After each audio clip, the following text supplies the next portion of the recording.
All right, fantastic. Well, again, thank you guys so much for joining us tonight. This is part of the Tennessee AgVOLs program. I actually recognize a few faces that I got to meet at Pick Tennessee. So glad to see you guys on here. I love that. We all know that, military veteran families, we all kind of tend to run in the same crowd. So I'm sure we'll see more of each other. But I've always loved that about the military community. So tonight specifically, we're going to be going over how to write a successful business plan. Before we dive into all that, I did want to give everyone a chance on the AgVols team to just talk about what AgVols is, what the program is, who our partners are, and what we do, and how we can serve you all.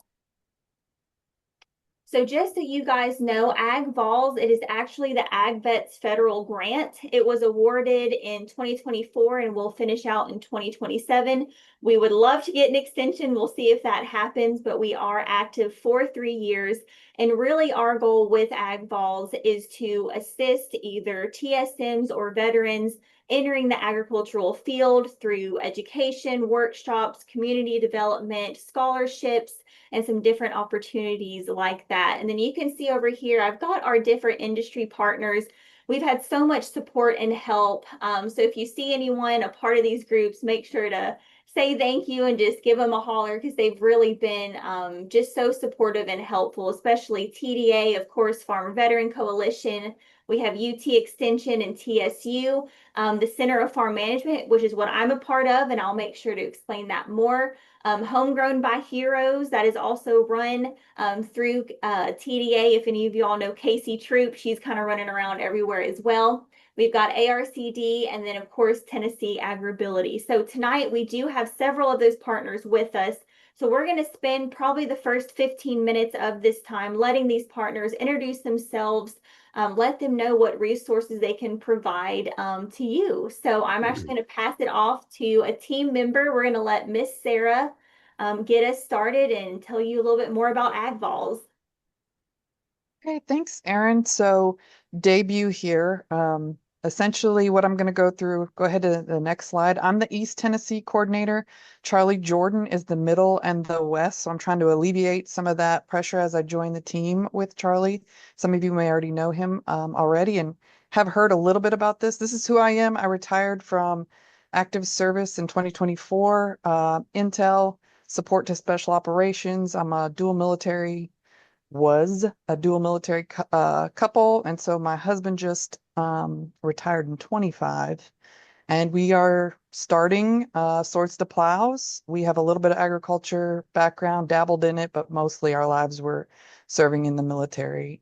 Um, there's my contact information. I'm going to repeat it a few times just on the next couple slides, just because I really want you to contact me about some of the resources that I'm going to cover. That's my email. That's my personal phone number. And then you can go to pretty much everything that Erin's discussing tonight. And then anything that I'm about to cover, go to that link.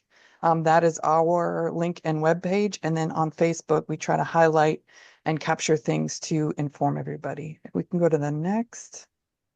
Okay, so a little down and dirty, and I know it's a little busy, but I just want you to know all the things that we provide as far as resources. So internship, you're going to see that stated a few different ways as far as whether it's SkillBridge, not SkillBridge, CSPs. What we're looking for here is essentially if you're a veteran, you know a veteran, you're married to a veteran, and you are interested in any type of farming, we want to talk and we want to get you some of these resources so you can get out there and go to other host farms and train in the different commodities that you may or may not be interested in. And maybe you want to dabble first as you're trying to figure out what you want to do. We have internship programs, and that's the job of the coordinator to get you hooked up with these farms that you can train on and learn more about farming. And then for those that have been farming for quite some time and you are a veteran, what we would love is for you to be a host farm. And essentially, you are opening up your farm, providing some of your time for an intern, that transitioning military person, that retiree, to come to your farm and learn from you. And the coordinator helps you to do that. And there's documentation that we can do, and we'll kind of walk you through. But anybody who in East Tennessee, in the middle, across Tennessee, contact Charlie or I, and we'd love to get you connected. We need more host farms. And then the next slide, two more programs I want to talk to you about. Scholarship programs, because this is an this is a veteran to agricultural grant. There's money that we have that we can provide through AgVOLs to reimburse each of those veterans or transitioning military personnel. If you want to attend a UT Masters class, if you want to go to Pick Tennessee or a conference, if there are other training programs, go to the link in the website we discussed, and you pay for those classes, get us a receipt right through the website, and we can get you reimbursed through our scholarship program. And then finally, this is where we get real creative for everybody here. This event tonight is an example of a workshop program that Erin is so graciously putting on for us. And then if you have a trade or something that you would like to present, or maybe an extension agent that has some sort of upcoming workshop, we want to highlight that. We want to coordinate it. We want to get more veterans to these workshops, these transitioning military personnel, these new farmers, experienced farmers. We want to get them hands-on experiencing and get them a network, a community, if you will, of people so they know and have resources available to them. And then throughout this and at any time, thanks, Erin. Again, here's my information. I'm Sarah Moffitt. I'm located specifically in Blount County, but I'm willing to travel, have friends, and want to build a community and a network. So please don't hesitate to reach out if you want to know more about each of those, any one of those resources that AgVOLs has. Don't hesitate to send me an email, text, or give me a call. Thanks, Erin. Appreciate that. All right, thank you, Sarah. And like she said, there's a lot that is involved with AgVOL. So if you guys have questions, you can seriously reach out to any of us, and we'd be happy to walk you through, get you connected to the right resources, and hopefully get you connected with some scholarships, because that's the big program we're trying to push. So another one of our big pieces of this team is ARCD. So I'm going to let Miss Rachel hop on and tell us a little bit about it. Thanks, Erin. My name is Rachel Kynard. I work for Appalachian RC&D, which stands for Appalachian Resources Conservation and Development Council. We're based in Johnson City, so the northeast part of the state, and we have a variety of programs, and we're really excited to be key partners on this AgVOLs project. All right, I guess I have to say next slide. Thank y'all. So who are we? So we have three core programs: conservation, ag enterprise, and food access. And we serve 9 counties in the northeast part of the state, but we're on a project like this, which is statewide. So we're trying to expand our reach a little bit further. But even if you're outside of Northeast Tennessee, we're happy to provide any any guidance or provide any resources, whatever we can do to help you. Next. So we offer a variety of services to community members, farmers, landowners around, farmer training, assisting you with finding funding for your farm, finding markets. One of our key programs is also into preserving farmland. And tonight I'm going to just share a little bit about our field school. So next slide. So our field school is one of our core programs, which some of you guys might be interested in learning about. So we have a summer field school and a winter field school, which this is our farmer training program. So in the summer, we go out to farms and we learn about different topics, whether it's season extension, rotational grazing, food safety. It can be anything that there's a farmer in this area that is doing something really well, and we like to bring in local experts. And then we also have our winter field school, which is mostly focused on business planning, which we're going to learn a lot about tonight. But if you are interested in diving in a little deeper, we have a really intensive class, and we go through, the ins and outs of everything you need to know for record keeping, how to structure your business and that kind of thing. And if you're interested in learning more about any of our programs or field school, I can throw my name in the chat or my email in the chat. And yeah, next slide. And the last thing I just wanted to bring up is Tennessee Farm Link. This website is a little bit in flux right now. It is a website that ARC&D did create, and it's a matching service for farm owners or landowners and farmers. So if you are really interested in farming but you don't have land, you should definitely check out this website. We're currently in the process of hopefully passing it on to University of Tennessee or someone else that can take it on and give it a little bit more attention than we are able to right now. We're hoping to have classifieds on it, so you would be able to list like your tractor or different things for sale. But definitely keep this website in mind if you haven't checked it out before. And I think that's all I have. Thank you, Erin. All right, awesome. Thank you so much, Rachel. So next we're going to have Miss Eileen tell us about Tennessee Agribility, another key component of our AgVOLs group. Thank you, Erin. Hi, I'm Eileen Legault, and I represent Tennessee Agribility. We're a farm, we help farmers with disabilities keep farming with assistive technology.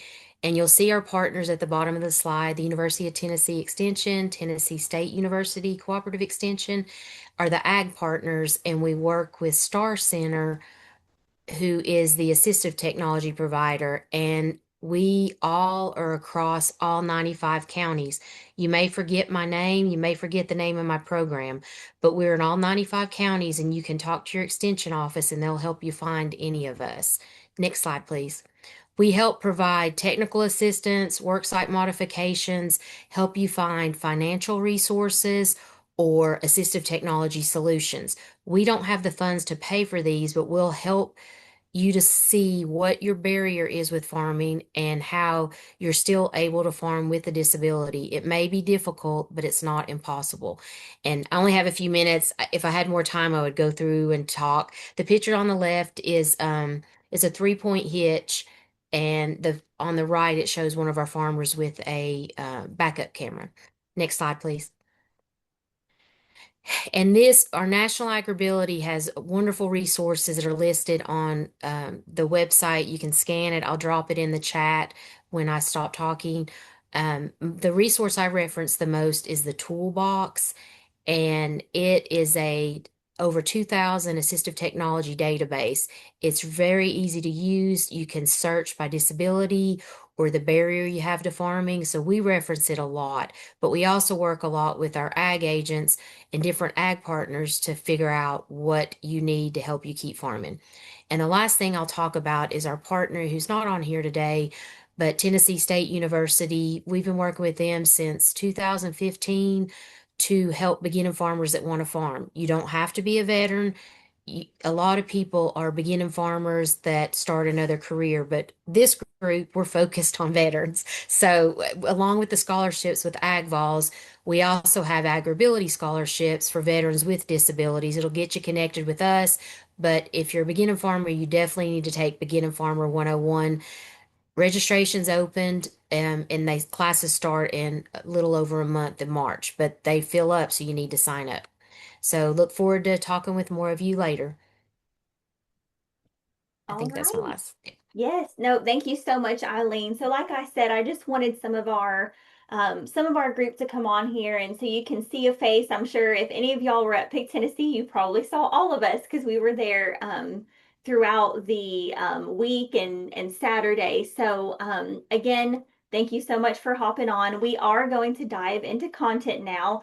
And since this is a smaller group, which I absolutely love, um, I want to make this a little bit more interactive because, again, my job is to help you. And the best way I can help you is to know more about you, what you're needing, what type of farming you're getting into, business plans that can be very broad. And of course, this presentation is focused on farming, but as we go through, please feel free. I know it can be intimidating to talk over Zoom, but if you have a question, throw it in the chat box because we're going to be going over things like, choosing a business entity and how to get a business license, all those things, and that can get fairly confusing. So please feel free. I'll have my chat box open, ask questions. I'm also going to ask you guys questions since it is a smaller group because then I'm able to kind of tailor this more to what you guys need. So before I dive into this content, if y'all don't mind, if you could hop into the chat box and let me know if you are a beginning farmer or if you are a current farmer. So beginning farmer or current. Just kind of let me know if you're just getting started or if you've been doing it for a few years. All right.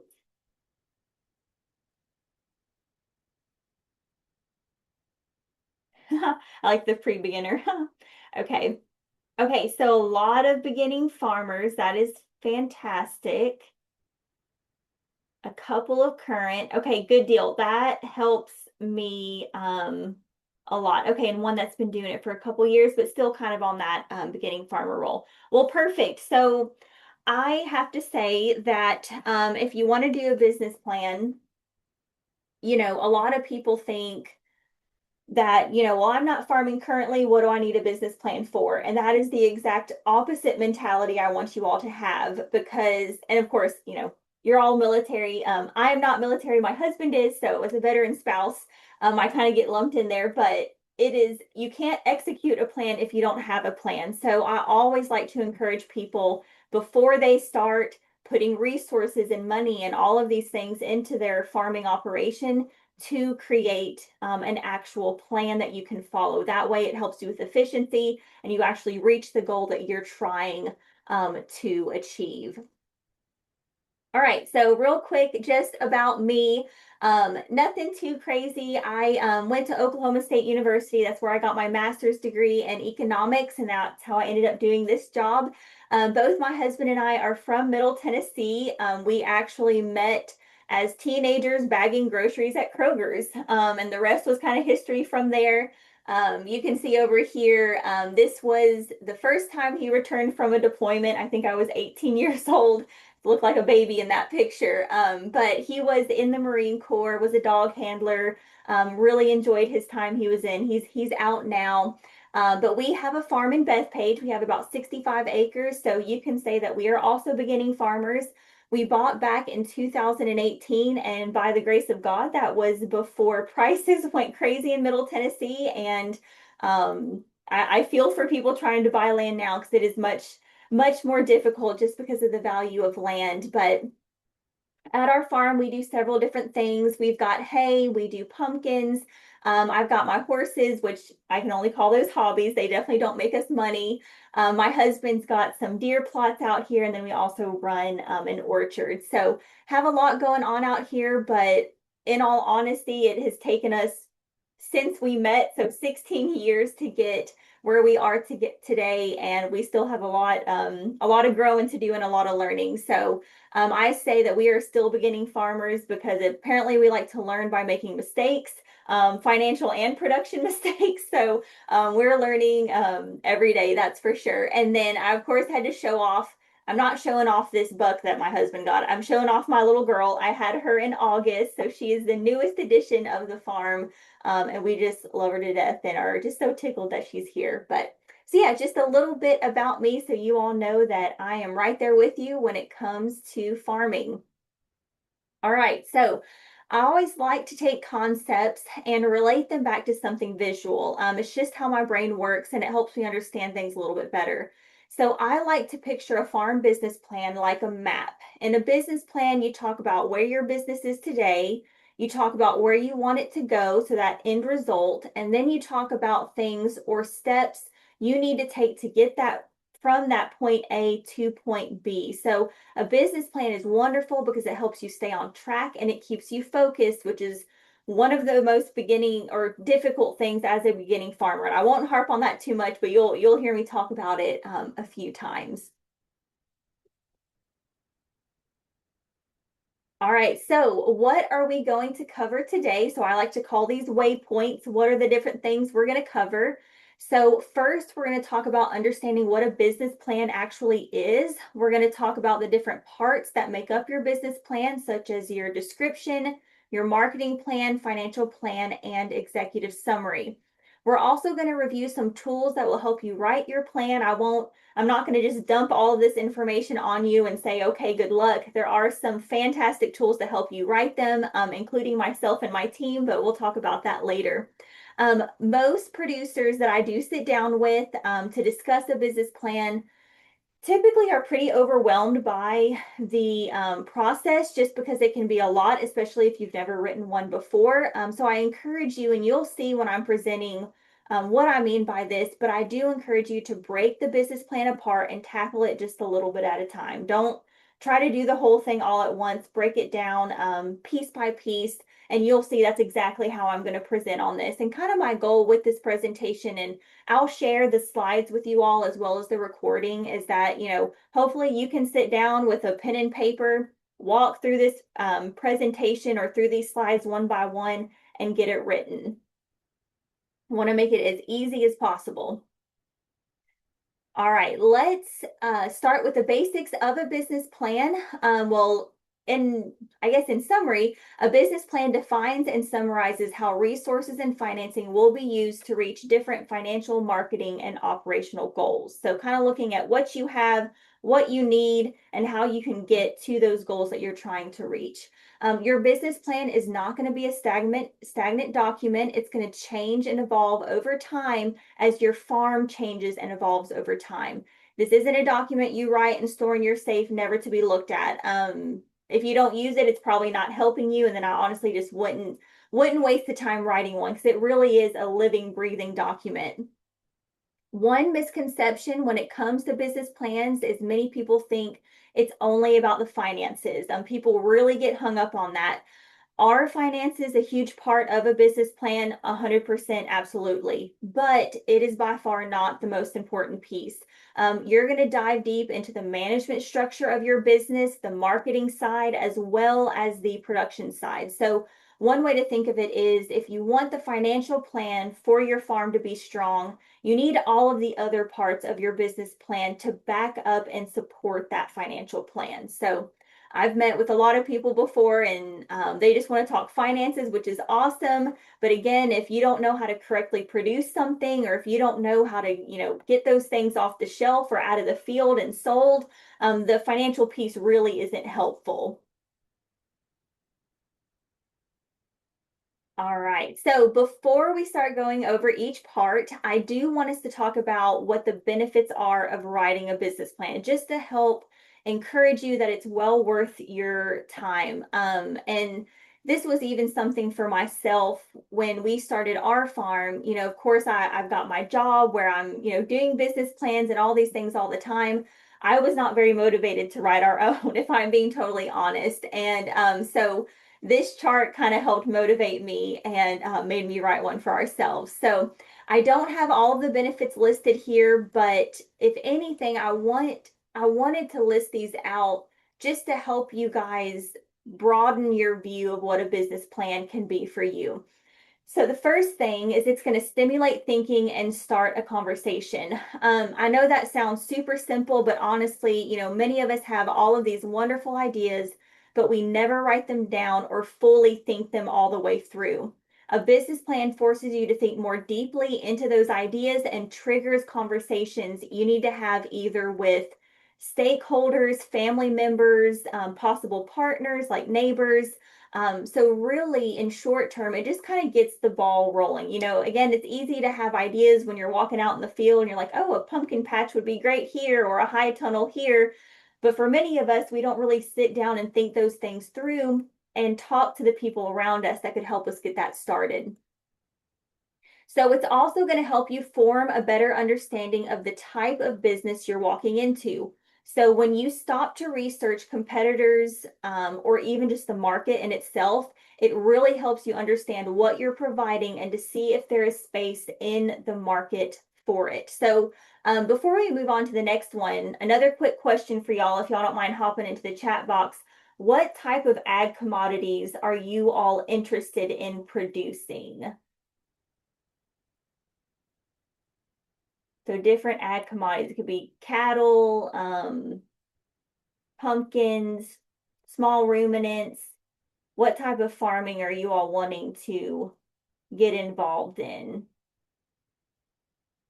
Okay, market garden. Flowers, veggies, and agritourism, good deal. So looking at a lot of specialty crops, that's good. A lot of direct to consumer. Beef and eggs, yep. Honey, flowers. Okay.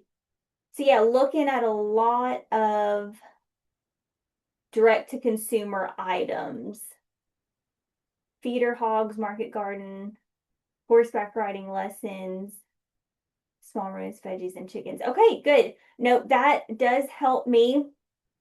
I kind of work with a vast majority of people. Like yesterday, I was at a 2,000 acre row crop farm, and before that, a 250 head cattle farm. And speaking with that type of agriculture is very different than speaking with those that are wanting to do more of the niche specialty crop direct to consumer ag commodities. So no, that's fantastic. Lots of herbs, and herbs are getting popular. Anyone, I don't see it listed, but cut flowers, that's kind of been a big, anyone interested in cut flowers? I see some native plants. Okay, yeah.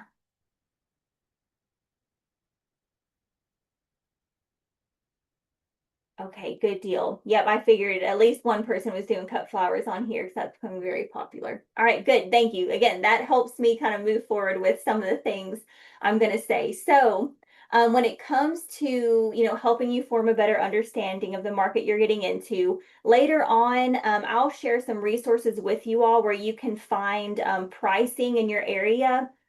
We have someone who goes across the state, goes to every single farmer's market, gets the prices from cut flowers to herbs to market garden vegetables. They get all those prices together and create averages for across the state based on the region. So that may help you all when you're looking at pricing, help you all know, how many farms are selling in what area. So again, doing that market research. And I'll show those resources here in just a little bit.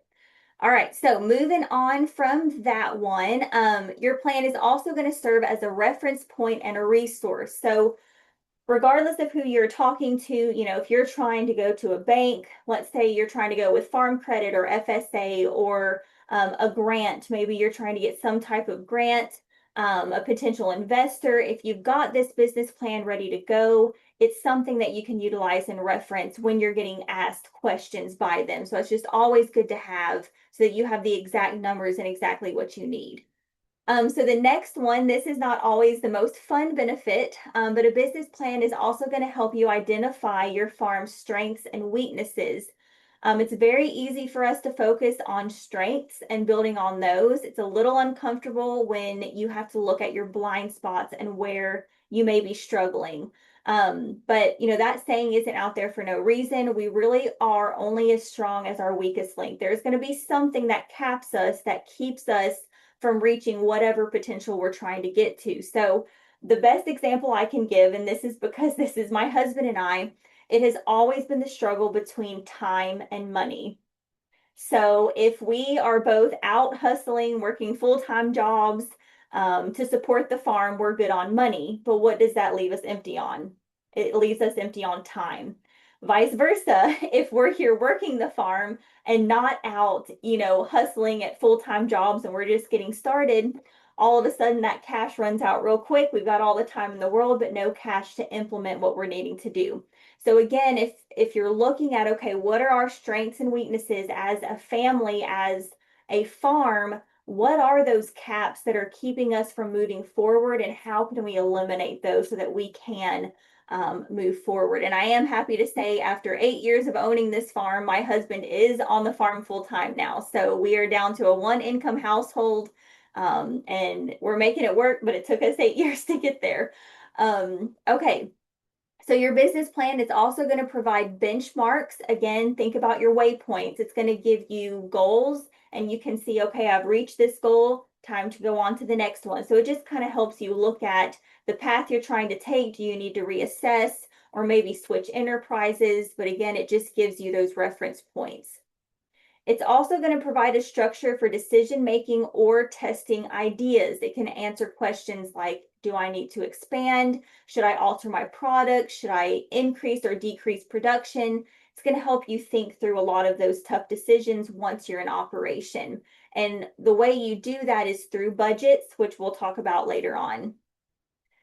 So for me, honestly, the top benefit for me is going to be this next one, especially for us beginning farmers. The fact that it's going to help you clarify and prioritize goals. Again, one of my specialties is beginning farmers across the state, so I work with a lot of them. And I see this all the time. And again, even in my personal life, it is incredibly easy to get distracted and go down rabbit holes. And unfortunately, distractions are the number one reason goals never get accomplished.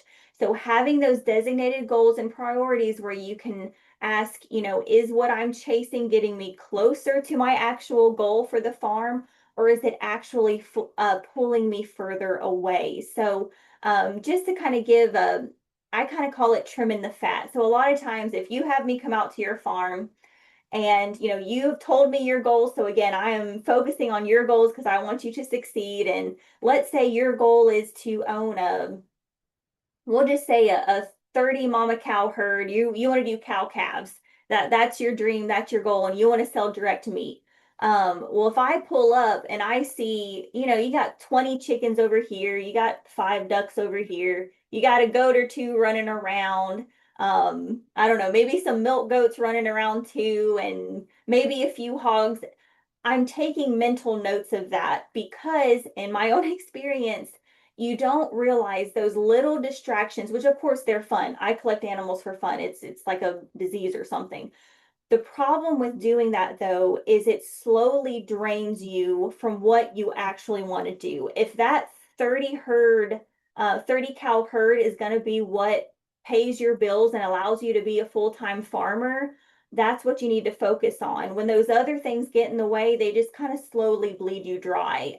So a lot of times when I show up, I'm like, okay, where can we trim the fat? And that's where we start with, is those little distractions that can become very expensive. And I say that while I have 2 miniature horses that serve no purpose out in the pasture. So I am, yep, I'm preaching to myself as well. All right, so the last one is it's going to help you identify stakeholder talent. So stakeholders is kind of a fancy word. I like to say, look at the people who are around you. What are they good at? What are they not good at? So one of my absolute favorite things to do when I go to a farm, and I love getting these calls, is when it's a family farm, multi-generation, they want the farm to keep going. They're not sure how to do it. What we will do, we will come out, we will have a family meeting. I have everyone write down what they're passionate about, what they're good at, and then we divvy up responsibilities on the farm. That is one of the best things you can possibly do. You don't, like my husband, he wants to get on the tractor and not talk to anyone all day. He just wants to go do that. Whereas for me, I like to do the marketing and I love talking to people. So you don't want us doing reverse roles. It would not go well. Tractor would probably end up in a pond and I think everyone would just run away. So just make sure that look at your family and the people around you as resources, because they are. It's not just about financial resources. I know I'm spending way too long on this slide, but I like to set the stage. Um, so the last thing I didn't want to talk about, because I'm seeing a lot more of this, another question I get is, well, my goals aren't necessarily profit driven or expansion driven. My goals are more family, personal, lifestyle, and community oriented. Business plans still work for this. You set the goals you have for your business. They don't just have to be financial. Business plans help you regardless of what type of goal it is. We've got a lot of homesteaders moving into the area, especially after COVID-19. We had a ton of people getting interested in that.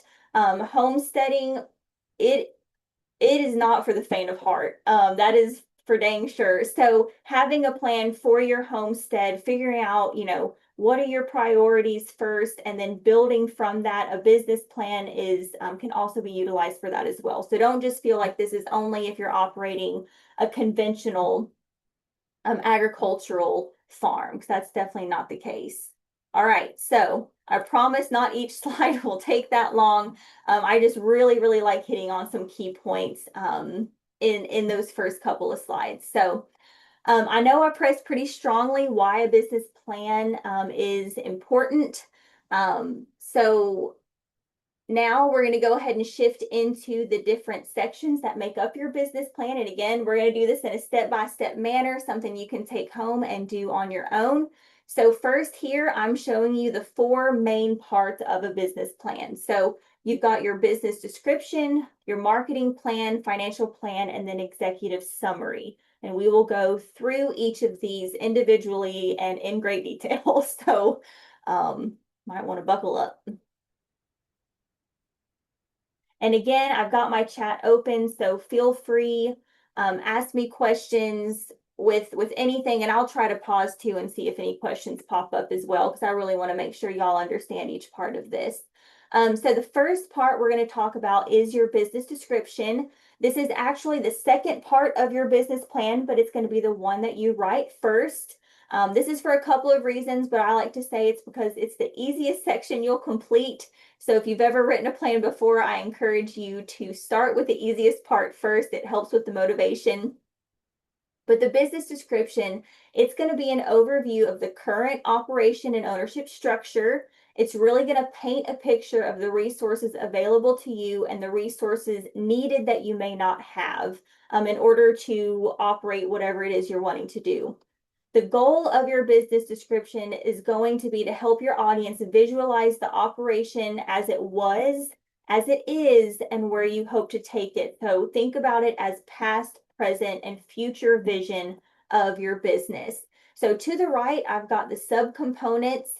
You'll break each of these parts out and then combine them to complete the description. It includes the business overview, history, location, facilities, and business structure. And again, we're going to walk through each of these individually so you guys won't wonder at all what each of these mean. All right. So looking at these, and again, this is all part of your business description. We're just breaking it out to make it a little bit easier to digest. So with this, with your business overview, you're going to identify the purpose of your operation. Think, why is your farm relevant and what purpose does it serve? So you're going to do this by describing the products or services that you provide in detail. So think about what you're offering. What does the farm provide? Are you selling, organic market vegetables, or are you selling free range eggs? Are you offering an experience for people to come out and walk around your farm, maybe do a little bit of pick your own? Really think about what you're offering, all the way down to listing out those certain commodities you're doing and giving a detailed description on what you're offering service-wise, especially if you're doing agritourism. You're also going to lay out the size and scope of your business. So the size has to do with how large your business is, such as I kind of look at it as employee numbers. So let's say, like for us, our employee number right now is 2.5. It's me and my husband and Eleanor, and maybe she's like a quarter, but that is the scope. We do not have hired employees right now. But again, kind of list out who's working the farm with you. And then as far as the scope, that has to do with how many markets you serve. So your products and where those products are sold. So for example, let's say you are we'll just say you're a market garden producer and you sell from a farm stand on your farm, but then also on the weekends, you go to Nashville and sell at the Nashville Farmers Market. That would be your scope. That's going to be the area where your farm is and Nashville as well. So you're going to kind of list out those different locations.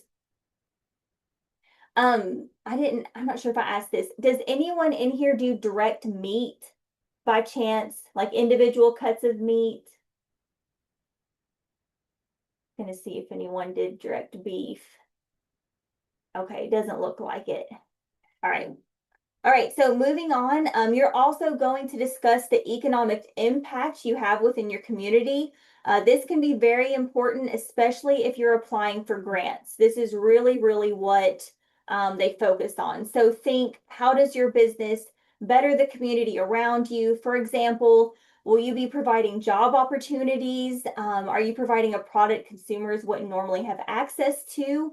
Are other producers going to benefit from your growth? So in general, just think about how your farm betters the community around you. And I would go ahead and have that in your business plan.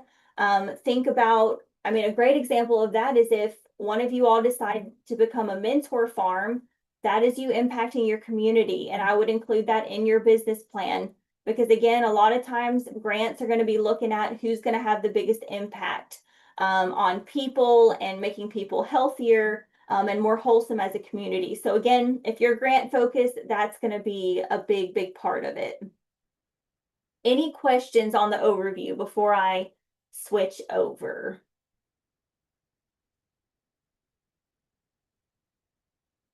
All right, and I'll keep my eye on the chat box, so don't feel anytime you can just throw one in there. All right, the next part is going to be the history of your business. Now, this is going to be long or short depending on how long you've been in business for, so don't feel bad if you don't have a lot that can go in here. This part is used to share an overview of who has owned and managed the operation and for how long. So you'll discuss how the business started and how it's changed over time. Again, think size, scope, and profitability. So, number of employees working, the area of influence, that's kind of the scope, and then profitability. So for example, I have a farm I work with that they've been in operation for close to 80 years. It started originally as a dairy and tobacco operation, but now operates as a commercial pumpkin and pick your own fruit farm. So this transition, it didn't happen overnight. And that's something, if I was writing a business plan for them, I would want them to talk about that transition and how that farm has changed and evolved over time. So I know most of y'all are beginning farmers, but if some of you do have a farm history like that, make sure to include that in your business plan. If your business or farm is new, you obviously won't have a business history. However, as a person, you have a history. And so do, your family members, your partners, your stakeholders, whoever is involved in the farm with you. So for this section, if you have no business history, you would describe the background of the owners and how that experience will be an asset to the operation. Don't downplay the experiences and knowledge you're bringing into the business because those things are very important. You can also talk about what inspired you to start the business and what led you to creating the products you have. So if some of you have experience, whether it's financial experience, maybe it's managing people as an experience, those are all things that walking into a farm you need to have. If you've got, even as a child or teenage years working on a cattle operation or who knows what you were doing, make sure to include that because those are things that you are bringing to the table. So just don't downplay the things that you have to offer the business. Okay, next you're going to describe the location of your business and your products. So you're going to do this a few different ways. First, if you sell from the farm, which that's becoming a little bit more popular, especially with the niche products. So if you're selling from the farm, you'll need to discuss the physical location of your farm. You'll also discuss the pros and cons of this location from a consumer's viewpoint. You'll also need to discuss how you've made the farm more visible to the consumer. Think about, how easy is it for them to find you? So I'll just kind of give you an example of our farm. We live out in Bethpage, Tennessee. We are unincorporated, so not a whole lot going on out here. And honestly, I'm kind of hoping it stays that way. But as far as how I would describe the location of our farm is, it's 45 minutes from Nashville. And it's between Highway 31 and 52, almost exactly. And that's how people would find the farm, would be from signage off of those two main roads, 31 and 52. That's how I would describe it. Now, not all of us sell from the farm really at all. Some of us might be going to farmers markets or selling at retail stores. So if that's the case, then just like you did with your farm, you're going to describe the location of where you sell all of your different products. So let's say if it's a farmer's market, you're going to describe the location of that farmer's market. you do pickup sites. A lot of people who do direct meat do pickup sites. It's a wonderful way to do it. Retail stores, auction barns, delivery or CSAs, you will describe each of those methods and how the customer is able to access those items. So again, you're looking at it from the consumer viewpoint. How easy is it for them? Now, on the flip side of that, you also need to discuss the cost and ease of transportation for yourself. So this is not only as far as you getting your products where they need to go to sell, but also how easily are you able to get inputs and supplies that you need. So kind of a good example of this, again, I work with a lot of direct beef producers. I had one very, very successful, but I had one, I think they had over 50 drop off locations. They were just getting eaten up in gas receipts. And we started looking at some of the locations that were kind of hard for them to get to, realizing, hey, you're driving and you're burning all this gas for two customers. I know it's exciting to have those two customers, but you're eating it in revenue by using that gas. So again, it can be exciting chasing the customer, but it can also get us in trouble. So we need our products to be easy for our customers to get to, but then we also need customers that we can access easily as well. So it's almost like a relationship. It's got to be a two-way street. We don't want a one-way relationship. We need it going both ways. So that's probably my biggest focus on that. So again, make sure when you're looking at location, you're looking at it from two perspectives, your own and then also your customers. Okay, next you're going to give an overview of your facilities. So things like your land, buildings, and equipment. So kind of think about your bigger assets. That would go here. For each of these, you're going to include details like size, type, quality, and condition. We were just doing this yesterday for a big row crop farmer. The reason we had him years ago, list out all of his equipment with the ages and the quality was because at some point that combine is going to have to be replaced. And a combine isn't just like a little, $1,000 purchase. It's something you have to plan for. So make sure when you're listing out those assets that you do put the year, the make, the model, all of those things so that you can prepare for the future. This is where you'll also start discussing some needs you may have, such as additional equipment or infrastructure that's needed in order for you to expand. So like right now for us, that is a high tunnel. Hopefully we'll be getting one this year, but in order for us to expand the mum part of our operation, we've got to get a bigger high tunnel. So that is something that I would put in this section. You're also going to include any permits and licenses utilized to meet any state and local regulations. So, for example, if you sell, any type of potted plant, you'll need a nursery license. If you're selling direct meat, you may need a retail meat permit that allows you to sell it, from your home, but you still got to have that permit. So different things like that, you'll want to list in here as well. Any questions on that? All right. Okay, so the last part of your business description is the business structure. So this has nothing to do with physical structures like we just discussed. This has to do with the legal entity structure of your business. So here's where you'll identify what entity you operate under. Are you a partnership? Are you a sole proprietorship, corporation, LLC? How do you function?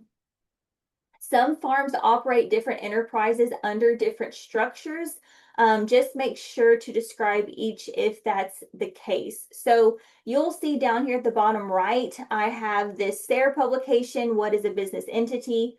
It is what I go to. I will forewarn you, it's not a publication, it's a book. But it is very, very handy when it comes to understanding different business entity types and how to choose the right one for you. And I do want to give a little bit of a warning. Again, we're having a lot of people move here wanting to farm, which is awesome, but it's kind of, it's creating this weird market of false information as far as people just trying to get one over on these people trying to farm. I'm trying to say it in a nice way, but I get a lot of calls where people tell me, hey, I've got my business license, I've got my LLC set up with an attorney, I'm ready to farm. And I'm like, oh, okay, that's great, but why did you do that? Why did the attorney feel like you needed to do that? Well, of course, with an LLC, you have a lot of paperwork, and an attorney or CPA, they get paid when they do that paperwork for you. So I'm not against LLCs. A lot of farms I work with are LLCs, and many of them do need to be an LLC. But I would say 95% of the farms I work with are sole proprietorships. So just since you guys are beginning farmers, do be weary of that. And again, I'm not saying that LLCs are bad. You just want to make sure that you're educated yourself before you go and have these conversations with these accountants and these attorneys, just in case they might be, pushing you one way because, it benefits them. So that's why I always encourage you to look over that publication. So just out of curiosity, we'll go back to the chat box. How many of you all in here, what type of entity do you operate under? If you can just throw that in the chat box for me. And it's okay if you don't know. You can put, I don't know. I get that a lot too. All right, LLC, sole proprietorship, LLC, partnership. Okay, great. Okay, so a little bit of a mix of everything. That's wonderful. All right. Yep. So like I said, most farms I operate with are sole proprietorships. I do start pushing people towards an LLC when they start getting into any type of agritourism. If you're doing agritourism, I'm like, please, get an LLC and get some hefty insurance. You need both. Sometimes people think, well, if I have an LLC, I'm covered. No, no, no. If you're doing agritourism and people are paying you to come out to your property, get a good insurance agent, and then also make sure you have an LLC. I also start pushing LLCs if I'm seeing products that are a little bit more risky. Like if you start getting into direct meat, things that can make people very sick, I would suggest that. You can also get product liability insurance. If you don't want to go the LLC route, but you're selling, meat, things like that. I've seen multiple places still operate as a sole proprietorship, but they just have a hefty product liability insurance. So I'm looking at some of these notes. Yes, okay. So Ron put in here working on separate LLC for the agritourism. I love that he brought that up because I have seen a lot of farms. I'll just give another example. A cow-calf operation that has been, a sole proprietorship for the last 50 years. They've decided they want to do a pumpkin patch and maybe a few little fall games. They want to do some agritourism. What they will do, because they don't want to run the whole farm under an LLC, they will open up an LLC for the agritourism part of their farm. That LLC will rent the space from their sole proprietorship and operate on it. So it kind of separates that liability from the land and the farm. So I'm glad Ron brought that up because that's a great example. So don't let the entities confuse you. Again, if you're doing basic ag commodities, a sole proprietorship is fine. Right now, our farm operates as a sole proprietorship. In the future, once our orchard is up and going at full capacity, we will have people out here doing pick their own, and then I will have to upgrade to an LLC just because of the liability. But just don't get too buried in all that right out of the gate, because sometimes you can get buried in paperwork before you've even like put one thing in the ground. So just make sure that you don't make it too complicated too early for yourself. Of course, always suggest, reach out to a CPA or an attorney to get advice on that, but go in educated yourself. Here is also where you're going to describe the managerial structure of your business. So don't overthink this part either. If you are a family operated business, you will simply list everyone's roles. If you have hired employees, you will write out the roles and responsibilities of each. So it's really just where you're writing out who does what on your farm. So for us, my husband, he's the one out in the field doing the breakback work. Me, I'm the one doing the accounting and the marketing and all of those things. So we would have those separated out. Any questions I can answer on the business structure? before I move forward? I know there can be a lot of questions with that. All right, good deal. Okay, one more question going to the chat box before we get to the marketing plan.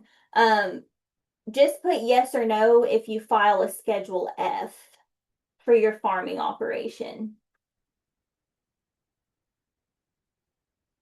All right, good deal.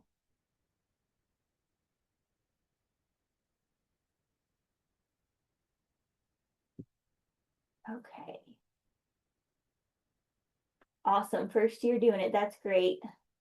A lot of grant programs require that you have a Schedule F, so that's awesome.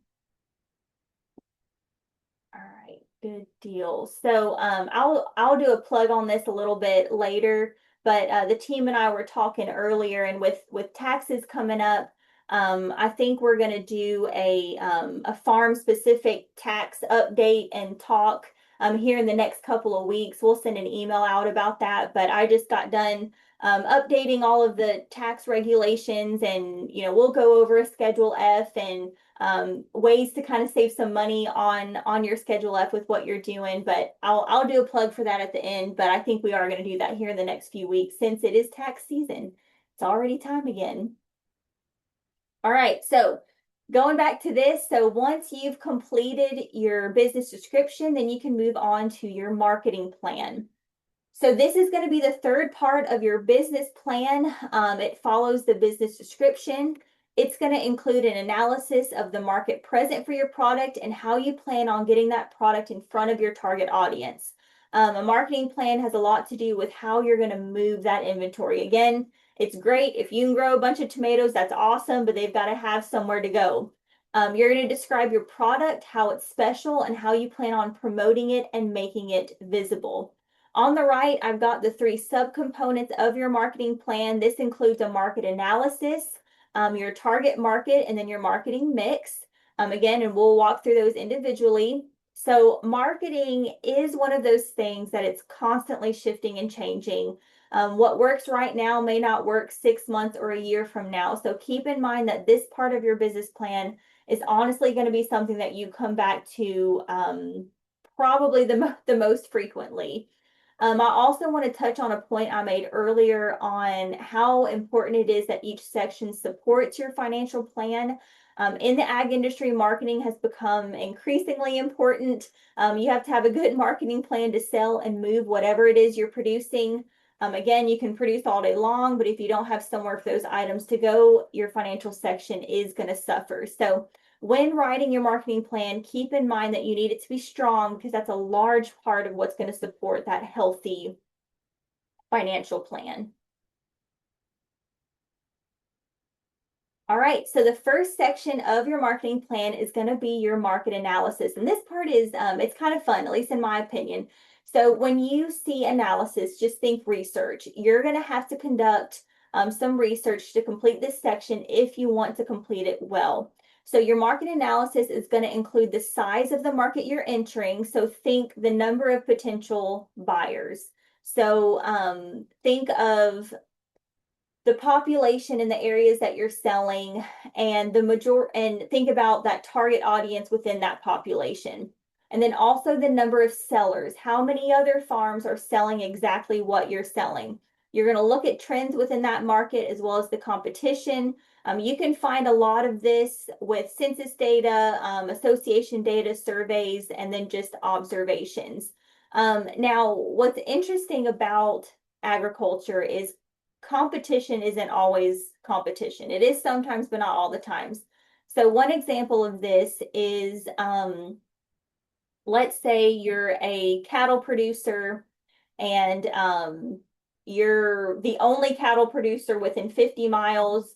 The auction barn is very far away. There aren't many cattle there. That's probably not going to work out too good for you. Those guys coming from out west, they want to get a trailer load. And if it's only you and you've got 10 calves there, they're not going to be too happy about it. So in the cattle industry, the more the merrier. You want as many other cattle producers around you. If you guys are all, the black hide Angus even better, because then when those guys come from out west, they see that you all have uniform, exactly what they want. They can make a trailer load and they're happy. So with agriculture, competition isn't always what it seems. Another example of this is I actually had two cut flower producers move into our area, and both of them got very upset when they realized they lived, no kidding, a half mile from each other. There was a lot of panic and for no reason. But once I got to know both of them and talking with both of them, they weren't even in the same market. You had one that was a specialty dahlia producer who sold tubers, and the other was a farmer's market zinnia sunflower seller. So they weren't even in competition with each other. And if anything, they could help each other by bringing each other those different customers. So again, it's kind of nice with agriculture. Competition isn't really always what it seems. A lot of times we're actually helping each other out and forming co-ops and things like that. So the biggest thing when it comes to understanding the market you're going into, and again, it's very different based on the commodity you're selling. But for example, right now, the cattle industry is very high as far as prices, and it's been high for a few years. And it's going to stay high for several more years. And that's just simply because of the law of supply and demand. But I've had a few people come to me and say, hey, I want to get into the cattle industry, but they don't understand the market. And to start a cattle herd right now, it's almost the worst possible time just because they are so incredibly expensive. It would almost be better to wait. The cattle industry, what goes up must come down. Wait until it goes down and then start building from there and then ride those waves out. So again, whatever market you're entering, make sure that you understand the economics of it so that you can get in front of the curve and just be a little bit more ahead of the game so you get those better prices. All right, so as you start studying what's around you, the farms around you, maybe you go check out some farmers markets. This is going to help how is my business going to fit into this market? What needs of consumers maybe aren't being met? You might show up at the farmers market and realize, well, everyone's got squash, tomatoes, and corn, but no one has, some of the specialty crops like, I don't know, like bok choy and herbs and lettuces and things like that. So you might go into that market and come out with some ideas. So make sure to look at that as well. Something else you're going to do in this part is describe competition in detail. Now, some people, they get uncomfortable doing this, but it's just part of it. All you're doing is it's part of market research. You're studying what's going on around you. You're studying, if your competition is doing well in certain areas. Obviously, you're going to want to mimic that to a certain degree, not like you're going to copy them exactly, but you want to pay attention to what they're doing, especially if you're getting involved with agritourism. You don't want two agritourism farms beside each other doing the exact same thing. But you might find that what they're doing, they may be, fall festival, games, face painting, whereas you're more educational experience. So just make sure that you're paying attention to those different things. All right, so here is some information on what I use when I'm doing a market analysis for someone. I'll kind of walk through these for you. So honestly, for me, mostly what I look at is NASS, National Agricultural Statistics Service. It can give you state data on yields and prices, whether that's crop yields or livestock. Something else is the USDA AMS, Ag Marketing Service. This one is pretty awesome. It gives you yields and prices for food, fiber, and even specialty crops. It gives you a lot of nice graphs to look at as well. There are parts of these websites that aren't open to the public. But if you guys want something specific, I can log in and get it for you. So just reach out to me if there's something I can help with. Now, for the majority of you, because I think most of you guys are doing specialty crops, you're going to want to look at the Center for Crop Diversification. It's from the University of Kentucky. It is fantastic. This is the one I was telling you about, that you get price reports from auctions and farmers markets. So if you want to know how much tomatoes are selling at the Knoxville market per pound, or squash or herbs or any of those things, this is where you can go to see if you can be competitive. I also always encourage people to get involved with commodity associations. So if you're into bees, get with the beekeepers, Tennessee Cattlemen's Association, because a lot of times they will have good data and resources and surveys that they send out that will be helpful. Also, I don't know if you guys are familiar with it, but TDA has, separate from the conference, they have Pick Tennessee, and it is actually a map that shows you if the farm is registered, it shows you where farms are located and what they produce and what they sell. So if you're curious to know in your area what types of farms are out there, I would check out their website. And I think, Ron, did you raise your hand? No? Hold on. Let's see. Okay, just kidding. My computer. I must have accidentally bumped it. Okay, good. I didn't know if you had anything to add. All right, good deal. And then of course, industry professionals. So again, all I do is stare at the market and work with the market. So if there's anything that I can help with or answer questions, people from TDA, they have business consultants as well. The University of Tennessee as well as TSU have professors that focus on things. So don't hesitate to reach out. Our team specifically, we are boots on the ground. We each cover about 15 counties. So we're actually out in the counties. We're not in Knoxville. We're working with farms one-on-one. So we don't mind at all finding this data for you and helping you figure out what works for you. All right, so this part is more of the fun part when it comes to marketing. So next, you're going to describe your target market. So you're going to identify the target customer for the products and services you're specifically offering. So for this, you're going to need to clearly know what your product is and who it's serving, know your audience, and tailor your product and promotion to that specific audience. So kind of one of the best examples I can give of this, and I don't know how many of you guys are in Middle Tennessee, but for example, we'll just talk about this honey. Let's say you have raw, organic, gluten-free, dairy-free, all the things free honey. It is like all the things, free range honey, whatever you want to call it. So if you have that honey and you take it down to the Brentwood area, that is a very, very nice area south of Nashville, and you slap, 30 bucks for that jar, you're probably going to sell it pretty quickly. However, if you go more to where I live in Bethpage, and again, you're trying to figure out your audience, but if you do the, organic, free range, gluten-free, dairy-free, all of those things up here, slap a $30 label on it, it's probably going to sit there. So really think about what you're selling, who are you trying to pull to you, and make sure that you advertise appropriately. Because it can be something as so simple as one little label change, and then all of a sudden people are flocking to you. So just make sure you know who you're serving for sure. How you market can just drastically change based on who you're marketing to. I'm going to give just I guess a brief example. If you want to base, some of your marketing off of generational preferences. So in grad school, I studied consumer preferences because I find consumers, or humans in general, just very interesting creatures. So right now we have, baby boomers all the way to Zoomers, covering a span of like 5 generations, and we all communicate very, very differently.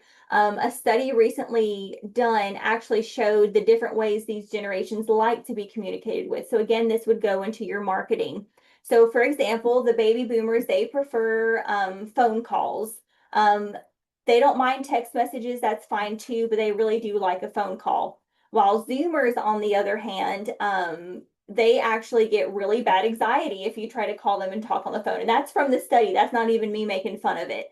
They get a lot of anxiety from having to talk on the phone. So obviously, if you're marketing to them, you're going to send them a text, some kind of little reminder about something, maybe put something on social media. You're not going to direct call them. Whereas sometimes if you're working with a baby boomer, you are going to direct call them. So it's building those customer relationships, but understanding who you're working with.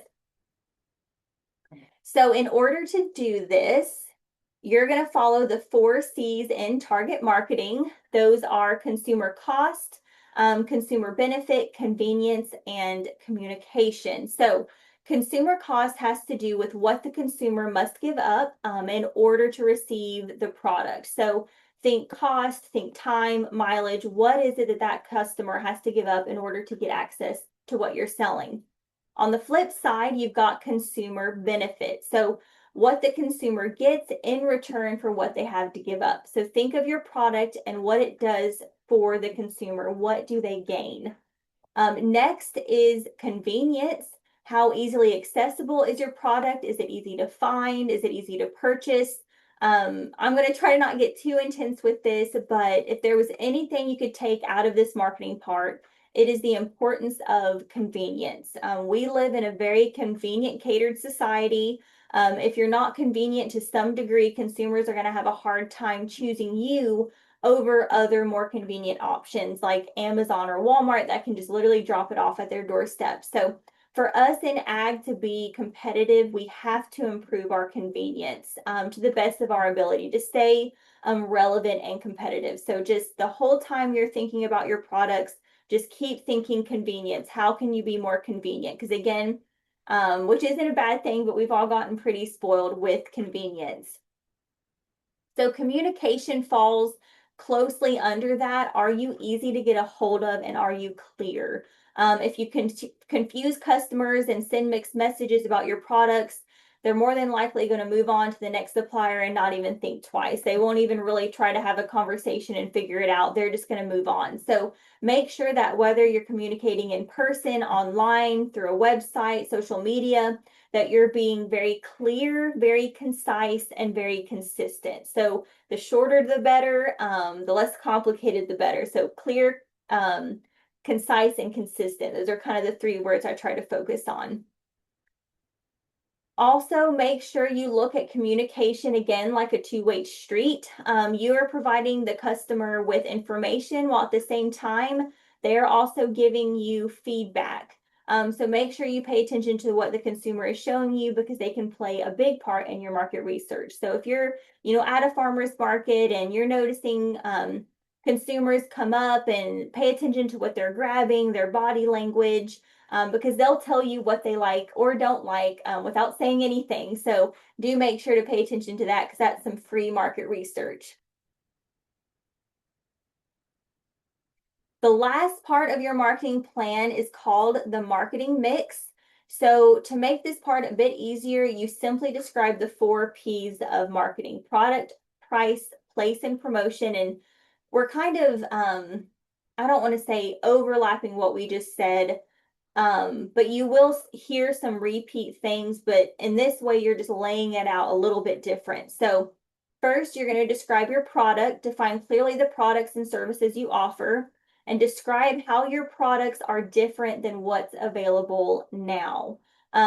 So that might seem very simple, but I will say as a beginning farmer and with many beginning farmers that I've sat down with, that is honestly the hardest part for them to do, is to give me a list of exactly what they're producing, exactly what services they're offering, because again, it's hard to narrow that down when you're just getting started. So that part, it's okay if it's a little tricky, but hopefully it'll help you kind of get focused. This next part is even trickier, and it is my absolute favorite part to help people with, but you're also going to list out all prices that go with your products and services. So make sure you compare yours to others on the market. Also, this will be a place where you show that you have a sustainable profit margin. Here's where you're going to show that you're actually charging enough. And again, a lot of times that's where our team comes in. When I, come onto a farm, if they need help figuring out, how much should I sell this tomato for or this zucchini for, because it is not as easy as you would think. But that's where I sit down, I create a budget, we figure out break even, we figure out standard markup, and we get your prices where they should be. All right, hold on, I think I got a question.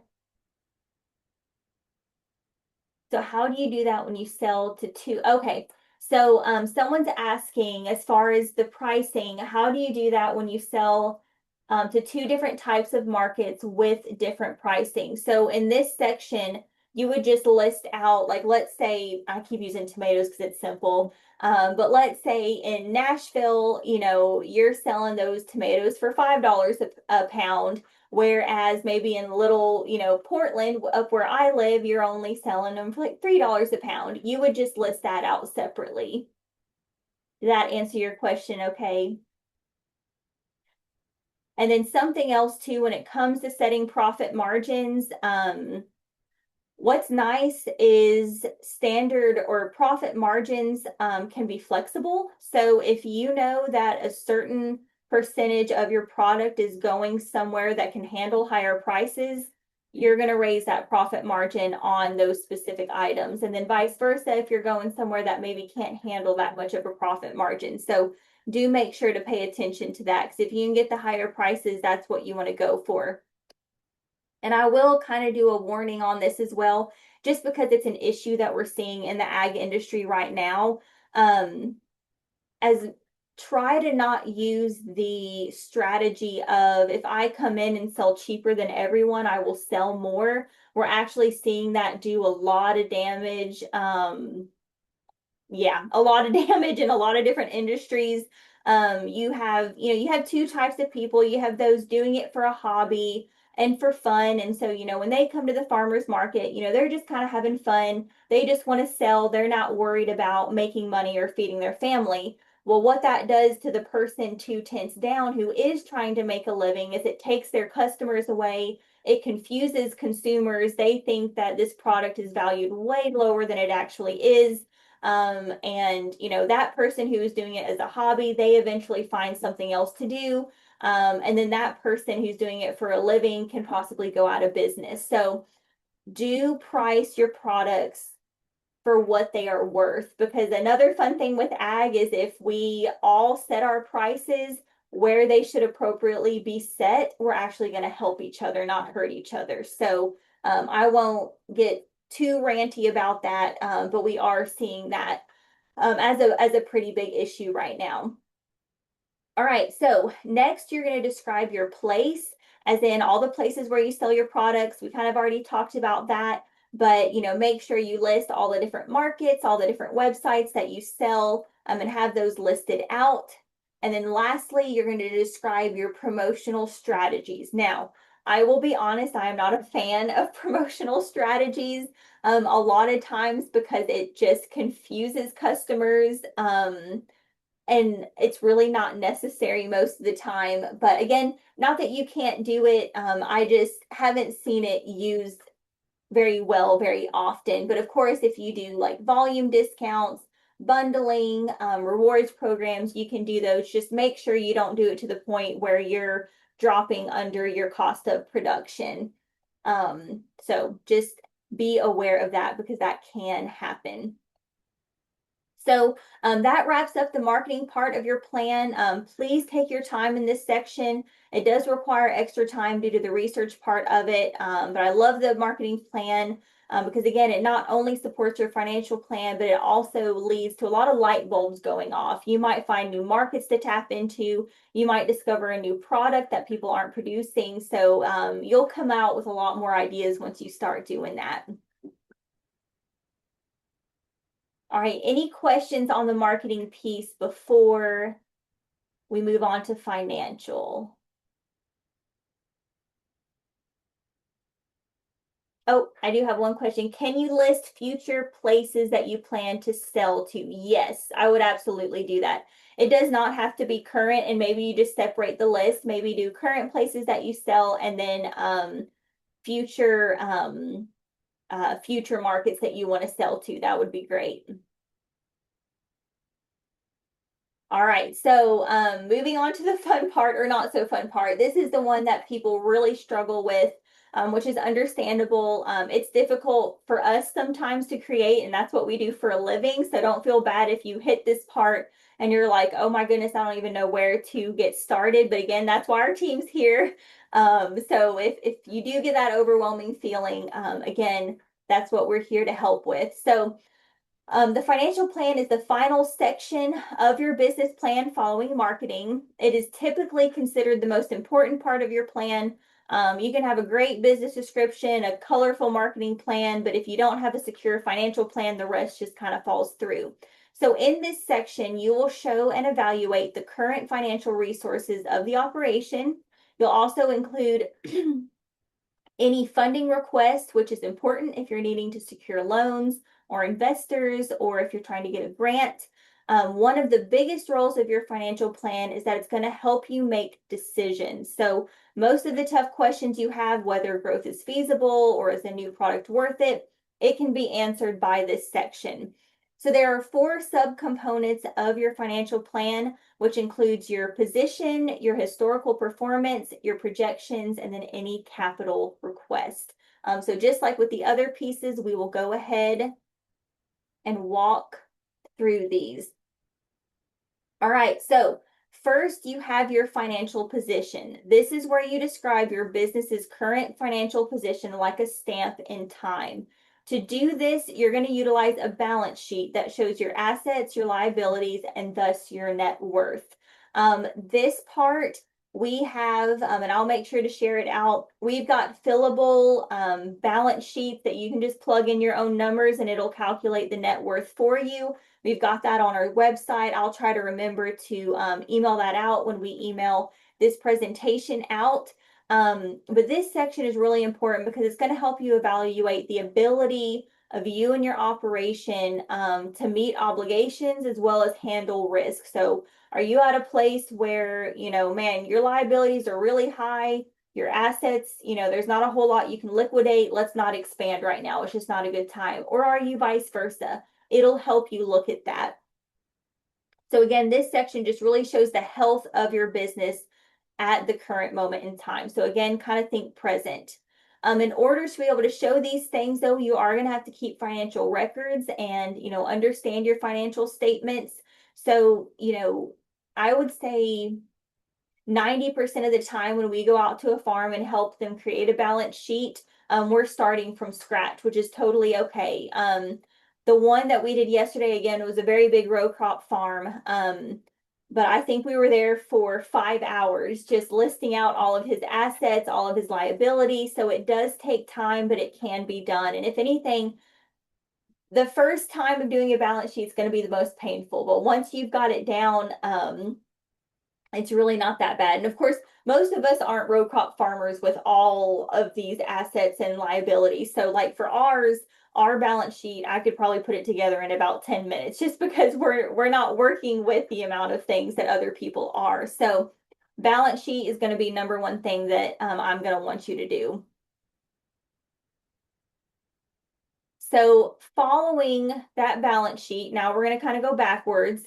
In a business plan, you're then going to show historical performance. So remember previously we were describing current finances, now we're describing past finances. So this is how your farm has performed financially over the last 3 to 5 years. You'll show the measure of production and financial performance, specifically how it's changed over the last, again, 3 to 5 years. If you want to go beyond that for personal use, that's great. But most banks or grants, they just want to see the last 3 to 5 years. You'll include things like production levels. So again, don't get stuck on just finances. They're going to want to see, did you go from 1 high tunnel full of produce to 2 high tunnels full of produce? So they're going to want to see that yield as well as quantity produced and profitability. So make sure you show that yield and that you're also showing the profitability year over year. So a lot of times people use an income statement to do that. Now, I will say, if you don't have an income statement or the records to create an income statement, which again just shows your revenues and expenses for the year. So let's say for 2025, it would be all of your revenues from 2025. You would take all of your expenses out for that year, and then you'd end up with your net farm income or loss. If you don't have an income statement, if you haven't been keeping up with that, a lot of times people will just utilize their Schedule F, and that is perfectly fine. I am not a fan of using a Schedule F for analysis purposes because it doesn't show the true health of the farm. It's great for it, it's meant for taxes. It's not meant for financial analysis, if that makes sense. But if that's all we have to go off of, we can make it work. But again, it's much better if we can actually see your income statement for the year. And again, these are all things that we can help you set up. All right, next you have financial projections. So this is probably the most tricky part of your financial plan, just because you aren't pulling from historical data or records. You're actually having to show future estimates of what you're wanting to do. So this is really the most important part of this section if you're seeking out funding. So you need to be able to show that you can turn that loan or investment into something that creates more profit for your operation and enough to cover those new payments that you may have with that investment. So with this, you'll want to describe where your business is headed financially. Again, keeping it in that 3 to 5 year time frame. It's extremely hard to forecast 5 years out, especially with commodities. So I would say 2 to 3 years. I would leave it at that unless they ask for more, and typically they don't. But with that, you would show something like a cash flow statement. And again, most of the time, people call us out to help with these projections. You can also use those websites I gave you that show the market, how it's done, trends over the years from USDA. That can also help you create these. But essentially, let's say you were again, we'll go with a market garden producer. Let's say you're going from one high tunnel, you want to borrow a loan to get a second high tunnel. They're going to want to see, well, how much revenue can you make from adding that additional high tunnel? That is what you would be showing here. So again, knowing your square footage of how much of you're producing, the yield, the percentage that you think you can sell, what percentage will go to waste. Those are the types of things they're going to be asking for. And again, you can definitely do it on your own, but a lot of times we do get requests from the team to come help with that because it can definitely get tricky. All right, lastly is financial requests. So if you're using your business plan to land some kind of funding, you will have this last section that talks about what you need. So with this part, you're going to want to list how much is needed, how the funds will be utilized, and then the biggest one is timeline of implementation. They're very, very picky on that. They want to know, hey, if we give you X amount of money, when is it going to be spent? How is it going to be spent? And then when are you actually going to be in operation in order for that to start putting money back into the economy? So really focus on that timeline of implementation and make it as realistic as possible. Also make sure to show the sources you're seeking financial support from. So another misconception, and it's kind of funny, is people don't want to list all of the different places that they're getting funding from because they think it makes them look bad. But actually, when you're a lender, if you see like, oh, okay, awesome, farm credit is going to upfront, this portion of the farm, they're using TAEP for this. If these entities feel like this farm can be successful, then, we're going to jump on the bandwagon too. So make sure to list all of the different lenders and funding programs that you're using because it will actually help you. It won't hurt you. And then another one I wanted to talk about, and hopefully you all know of this one, but it's the Farmer Veteran Coalition. It is the fellowship fund. The application is open now. You can see right here. Opened on January 5th and closes on the 17th of February. So we were hoping to get this webinar done a couple weeks ago, but as we all found out, that ice storm totally changed our plans. But you guys still have some time to try to get this done and apply. I actually had a good buddy of mine. He received a fellowship fund last year from it, and it was really awesome. So this is definitely one that you do actually see people get the money. It's not just floating in outer space. So make sure to apply for that because it's a wonderful program. Okay, so I promise we are almost done. We're definitely through the hardest part. So lastly, we're going to talk about the executive summary. This one is very, very easy. This is the first piece of your business plan, but it is going to be the last part that you write. I have so many people who, an executive summary is only supposed to be about a page long. They hear that and they think, okay, great, I'm going to start with that part, and they end up driving themselves nuts because you can't write the summary until you have the rest of the plan written. So please do not try to start with this part. You'll drive yourself crazy. But really, this is the most important part of the business plan because these lenders or these grant reviewers, they're looking at hundreds of applications, and so you want that first page to be everything they need to know about your operation. So I love watching Shark Tank. So it's kind of like you're 2 minutes in front of these guys. You want to get out what you need to get out in that time frame.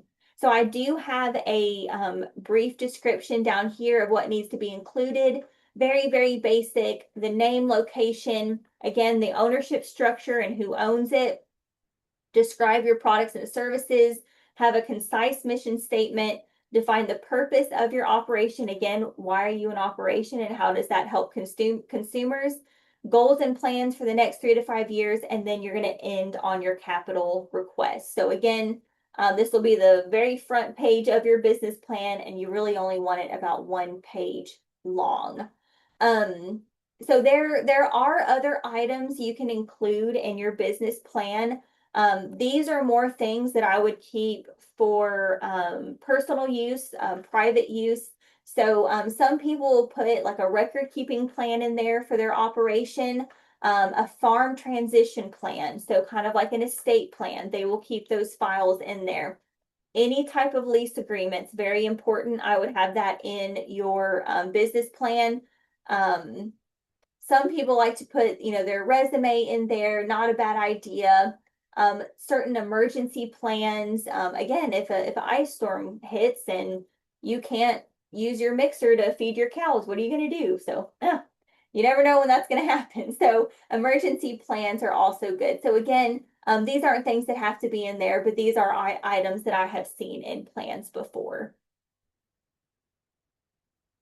All right, so again, this is just a little diagram kind of showing how the different pieces work together, how you really just can't focus on one. Again, if one of these guys isn't turning, none of them are turning. So you want to make sure that you give each and every piece the appropriate time. That way they are all working together to be an efficient and successful farm. All right, so I'm going to run through these fairly quickly because I do want time for questions. But like I said, I didn't want to just leave you guys with no tools. So probably the most helpful tool I can leave you with is AgPlan. This is a free resource developed by the University of Minnesota. It is an online platform, but it is a tool where you can write your business plan online. It has all these different little sections that you can fill out. You have your own account.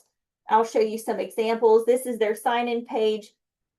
What I love about this, it's completely free. All you have to do is sign up with an email and a password. They don't ask you for your name, your number, your gender. They don't ask for any of that. It's literally just you create a login, which is wonderful. And then here you can create a business plan. One of my favorite pieces of this is if you decide to create a business plan in here, let's say you have, a partner with your farm or your spouse, or you have someone like me helping you write your plan, you can actually put our email address right here. You can allow us to comment and edit, and I can hop on and review your business plan and add my comments or add some edits. If you have me work on some budgets, I can pop those in there. So very healthy very handy for sharing. I wanted to show you this piece as well. So this is kind of, if you open it up, this is what you're going to be seeing. So you've got all these different tabs over here, and these are sections that you will fill out. These should look fairly familiar to you because we just went through all of them. And then one of my favorite parts is down here, it has tips, resources, samples, and comments. So if you're kind of stuck on something, you don't remember how to do that, like for example, if you can't remember what the executive summary is, you can click on tips and it will pop up this nice little video that reminds you of what needs to go into your executive summary. So it's kind of like your little buddy helping you as you write your plan. So really, really awesome. I'm also an examples person. You can teach me things all day long, but if I don't have a sample or an example of applying it, it's very hard for me to get it. So I also like how they have samples. So this is an example sample of an executive summary for an organic vegetable farm, and they also have an orchard. So if you just kind of need to look and say, well, what did these people include? They have that as well. You can also add attachments. So again, if you have me or someone else work on a budget or a balance sheet for you, we can hop on here and simply upload the file and it'll create a nice little index for you at the end of your business plan. All right, tool number 2, a shameless plug. That is us. That is the managed team. We are a part of the Ag Econ department at the University of Tennessee. Our team was actually created in the 80s during the farming crisis. I was not there during that time, but Tennessee decided to create kind of like a farm financial analysis team that could go out and help farms stay healthy so that we could hopefully keep more farms in the state of Tennessee. So I absolutely love what I do. We do a lot with record keeping. We assist with taxes, budgeting, forecasting, market planning, and then of course, writing business plans. So anything involved with the financial aspects of your farm, that's what we come in and help with. And each county has someone that serves that area. So I serve the north central part of the state. So I'm from Sumner over to Benton and then down to Davidson. But I'm of course working on this AgVOLs team. So regardless of where you are in the state, I can help you as well. Something else that our team created, I believe it was last year, were these business plan guides. So these are really wonderful. They're paper guides that kind of walk you through how to write a business plan. I've got the link for them right here, but they're very short pubs. Again, like front and back, very short, talks about what needs to go in this section, and then it gives you space to write it. So if you need something like that, that is available as well. All right, the last part of this is I always mention that it's not a bad idea to have 3 versions of your plan. And I know that sounds like a lot, but it's really not. They're just shorter versions of each other. So the in-depth one, that is going to be your very personal, just for you and your family. It's detailed. It's the longest version. It's the one that's just really for like you and your family to look at. Because there are certain things you don't want lenders in the bank to look at, you know. So that's going to be your longest version. Then you're going to have what I call the turn-in version. So 3 to 5 pages is fantastic.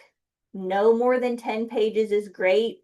I have had people turn in 150-page business plans to me, and I hope they're not on here. I did not read all 150 pages. So really just try to keep it as concise as possible, because again, lenders and grants and even yourself, you're not going to read the 150, page plan. So the turn-in one is concise, no fluff. It's just what's needed, and you normally turn it into lenders and grants. And then of course you have your elevator speech that you can just kind of glance at to make sure you're staying on task. And that's simply your executive summary. So you already have that one done if you've written a plan. So again, I just kind of like having these 3 in my pocket ready to go, especially if you're applying for different things. All right, so we have a few more minutes. I did want to leave just a few minutes for questions. And then after this, I do have one more resource I want to show you guys. But any questions before we close out or move on to the last thing? Any questions about business plans or farm financials in general? All right, so here's a question. All right, so new farms typically take 5 to 9 years to achieve consistent profitability. My husband and I started with nothing. I can relate to that. All profits go directly into expanding and growing the farm. how would you put that into a financial plan? So yes, so any profit that you would make from your operation. So, and this, you know what, this is actually a great question. I won't get on a soapbox too much, but as farmers, and my husband and I are guilty of this, we do not like to pay ourselves. That is a known fact. I think we're the only industry in the whole universe that we don't care to pay ourselves ever. I don't know why, but here we are. So most of the time, when you're looking at an actual business, their profit is getting pumped back into the business to expand and grow because labor expenses should have already been taken out to pay all of the staff. It's not like they're taking their profit at the end of the year and saying, oh, okay, now we're going to pay everybody. No, no, no. That is part of expenses. So I'm kind of going off rail of your question, but I do encourage everyone when you do create your budgets, pay yourself because that profit should actually be pumped back into your farm to help it grow so that you can hire more people. So, anyways, as far as how you would put that into a financial plan, you would still list it as a profit, but then you would just also list it. You would take what, let's say you had a profit of $30,000. You would then in that next year, it would be considered an investment. It would be an investment back into the farm. That's how I would categorize it. I hope that answers your question okay. No, that was a great question. Any other questions? I threw a comment in earlier. If you're applying for a grant, what you want to do is make sure you align what you're asking for in the grant with your farm plan. And you might have to like write a focused farm plan to go with that grant. So if you have a basic farm plan in existence and there's a grant available to say get cattle chutes and you're trying to do 2 or 3 things on your farm, rewrite your farm plan for the more on the cattle business side and then apply for the cattle chutes. Yep. Absolutely. Thank you, Ron. Or on the other side, use your farm plan to go, well, maybe we don't really need cattle chutes. Why am I applying for that? Especially if it's a 50% cost share. Why would I spend money on something I end up not needing for a while? And that kind of goes into another good point. Just because there's been a lot of, I would say, grants and cost share programs. I don't want to say they've become a fad, but over the last, since COVID, they've really ramped up. And I sometimes catch people getting so distracted with chasing the grants that they lose focus of what they're actually trying to do. And then they actually end up spending money that they didn't need to spend to try to get the grant for something they didn't necessarily need. So do be careful with that because there is a lot of hype with grants and cost share programs, which they're wonderful, but just make sure that they're actually, again, look at your goals.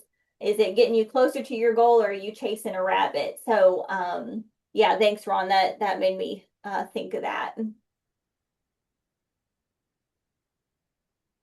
All right. Well, if we don't have any other questions, if y'all don't mind, and pretty please, in order, part of, since this is a grant, we do have to do surveys so that we can get feedback and report and let them know, hey, we are doing our job. If you all do not mind, please scan this QR code or click on the link. I believe the link was put, oh, thank you, Sarah, right on cue. She has put the link in the chat box. If y'all don't mind taking it, it'll probably take about 10 minutes. If you could fill out just the workshop feedback to let us know how we did, how it was helpful, it would really, really help us out. I will probably, and I'll only do it once because I won't be annoying, I will probably follow up with an email with this link as well, just because it is very important for us to get that. And then also over here on our right, we've got our website information. So feel free to check us out, reach out to us, see how we can help. And like I said, I think our team's decided here in a couple of weeks, we're going to do a farm tax webinar. And I'll probably head that one up as well. We'll do that here in a few weeks before tax season ends, and hopefully we can answer a lot of questions with that. But I'll hang on here for a bit to see if anyone has questions. But if no one has anything else, thank y'all so much for joining and for staying for the full time. I know that was a lot, so y'all stuck it out and I appreciate that.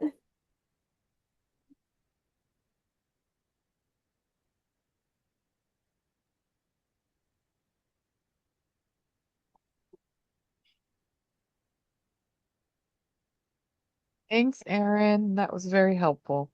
Good deal. Yep, I'll Very hang good. on for a few minutes.